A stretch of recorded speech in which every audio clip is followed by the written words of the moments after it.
තෙරුවන් සරණයි සියලු දෙනාටම අත්තිඩිය පුණ්‍යරතන කියන චරිතය එහෙම නැත්නම් අත්තිඩිය පුණ්‍යරතන හාමුදුරු කියන චරිතය සම්බන්ධ කරගෙන පොඩ්ඩක් මේ පොඩි ඇගයීමක් කරන්න එහෙම නැත්නම් ප්‍රශංසාවක් කරන්න හිතුණා මට මේ හේතුව අත්තිඩිය පුණ්‍යරතන හාමුදුරන්ගේ මේ දවස්වල සමාජ මාධ්‍යවල ගීත ගණනාවක් ප්‍රචාරණය වෙනවා. අත්තිඩිය පුණ්‍යරතන කියන චරිතය නැත්නම් මේ අපේ පුණ්‍යරතන හාමුදුරුවෝ ඇත්තටම සමාජගත උනේ මගේ මතකයේ හැටියට උන්වහන්සේගේ මේ මුලින්ම සමාජයට මුදාහරින ලද සින්දුවක් තිබුණා පිටකවරය කියන සින්දුව. පිටකවරේ සේන සින්දුවෙන් තමයි පුණ්‍යරතන හාමුදුරුවෝ අත්තිඩිය පුණ්‍යරතන හාමුදුරුවෝ කියන චරිතය සමාජයට සමාජයේ බොහෝ දෙනා හඳුනාගත්තේ. ඒ වගේම උන්වහන්සේගේ හැකියාවන් දක්ෂතාවයන් හඳුනා ගන්න පුළුවන්කම ලැබුණේ. හැබැයි අත්තිඩිය පුණ්‍යරතන හාමුදුරුවෝ ඊට කලින් ඉඳන්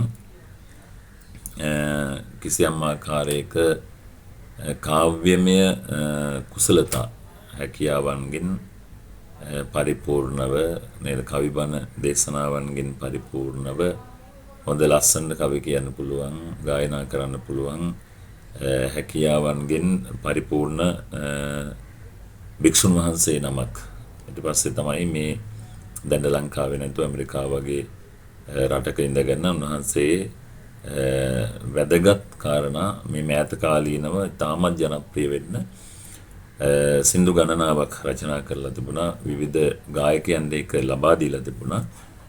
තවත් මම දැක්කා මේ උන්වහන්සේගේ පිටකවරය සින්දු සම්බන්ධව ඇතිවෙච්ච ගැටලුවකුත් සාකච්ඡාවට ලක් වෙලා තිබුණා.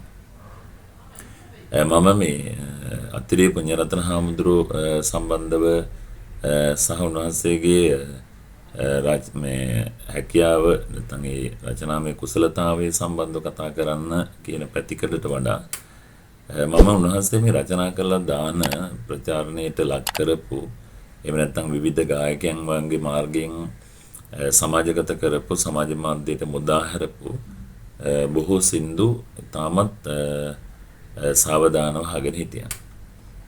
ඒ හැම සින්දුවකම තියෙන මේ කිසියම් මේ අපි උදාහරණයක් හැටියට ගත්තොත් දැනට සමාජයේ පවතින සමාජ මට්ටම් ඊට පස්සේ තව තැනකදී අපිට නොපෙනෙන කාරණා අපි හිතමු ආගම දහම පන්සල ඒ වගේම පවුලක සමාජය තුල ඒ වගේම අත්තිඩිය ගම්මානය තුල ඒ තැන්වල තියෙන යම් යම් සමාජ කරුණු උන්වහන්සේ සමාජගත කළා.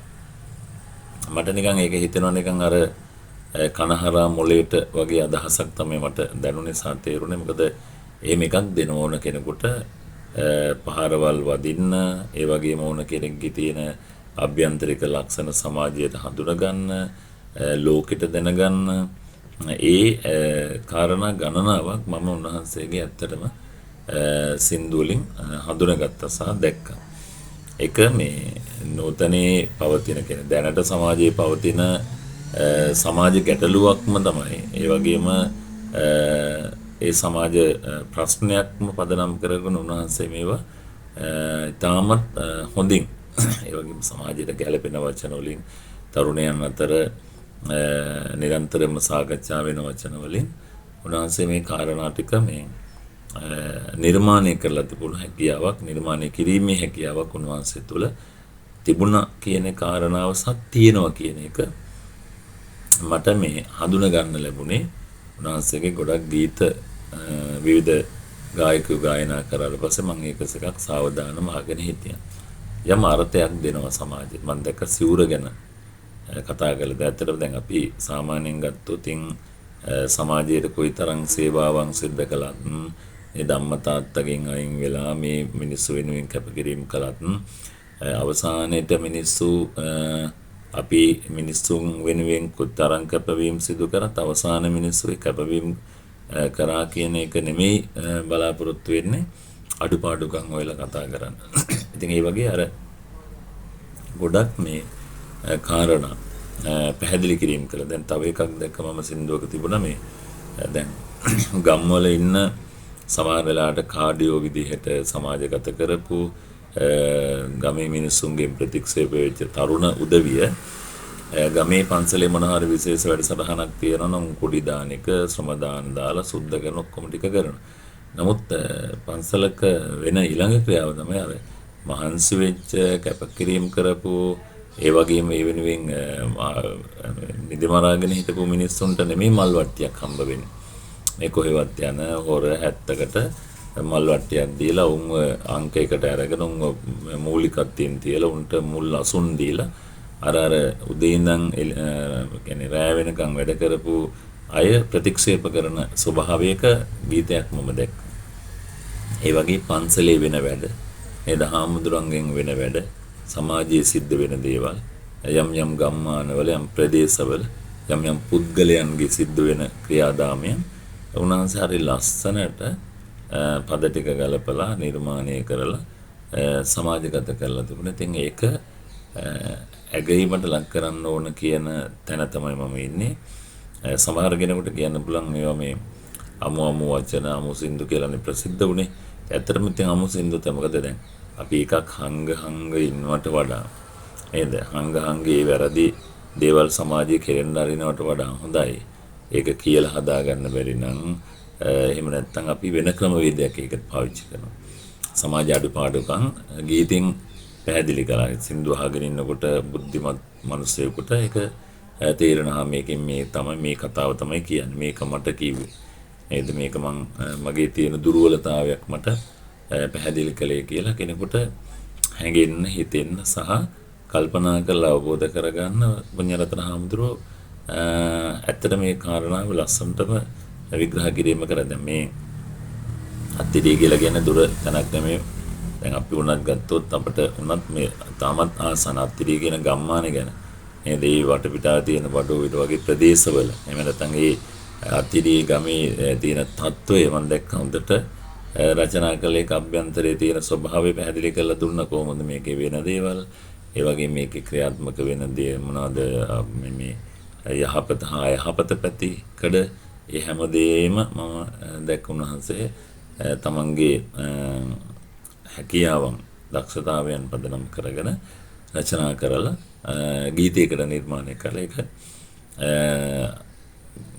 මේක සමාජගත කරනවා ගීත රචනාවෙන් පස්සේ ගායකයෙක්ගේ මාර්ගේ.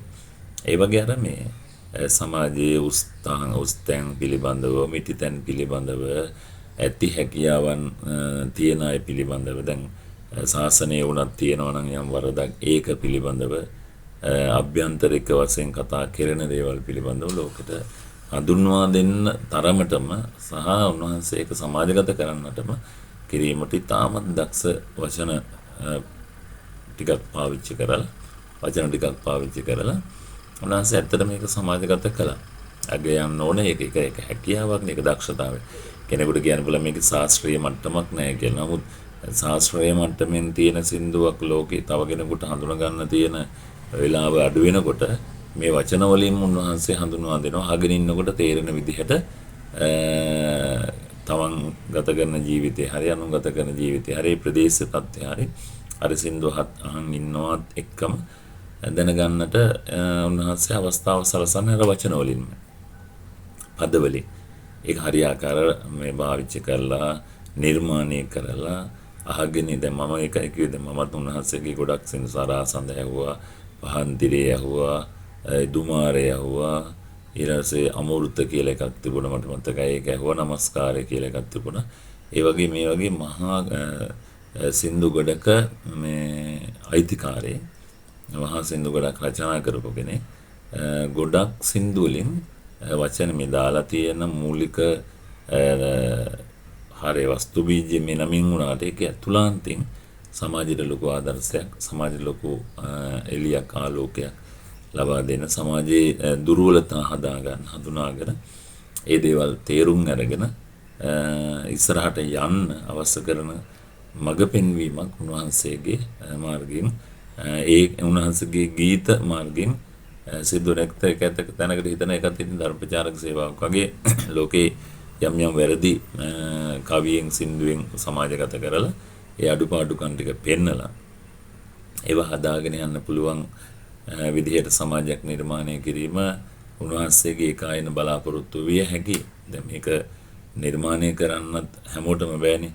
සමාජයේ තියෙන යම් යම් අත්දැකීම් සම්යම් කාරණා සමාජගත කරන්න කවියකට සින්දුවකට නිර්මාණය කරලා ඒක මිනිස්සුන්ගේ හදවත් වලට කාවද්දන්න ඇත්තට මිනිස්සුන්ට අපහසුයි. දැන් ඔය බලන්න මං හිතන්නේ ලක්ෂ ගණන් මිලියන ගණන් ඒ නිර්මාණ අධ්‍යයනය කරලා තියෙන ඒවා බලලා තියෙනවා.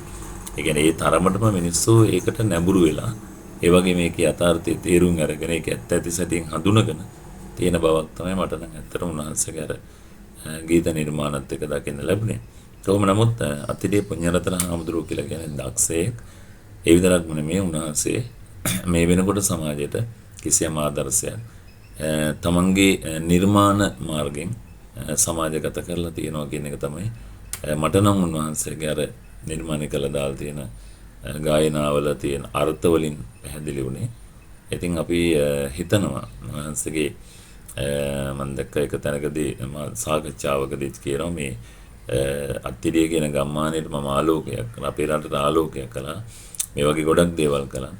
ඉතින් එහෙම කෙනෙක් මම කියන අදහස සහ උන්වහන්සේගේ සංකල්ප පිළිබඳ පොඩි මම දැක්ක වීඩියෝ එකක් යනවා. කොහොම නමුත් පුණ්‍යරත්න හාමුදුරුවෝ අත්තිරිය පුණ්‍යරත්න හාමුදුරුවන්ට තවදුරටත් මේ කටයුත්ත සාර්ථකව කරගෙන යන්නට ලැබෙන්න කියලා ආශිර්වාද ප්‍රාර්ථනා කරන්නේ හදවතින්ම. ඔබ වහන්සේට තුනුරුවන්ගේ සරණ ප්‍රාර්ථනා කරනවා. සමාජයට මේ ලබා දෙන උතුම් අවවාද වලට හා උතුම් අනුශාසනාවන් වලට. ත්‍රිවන් සරණයි.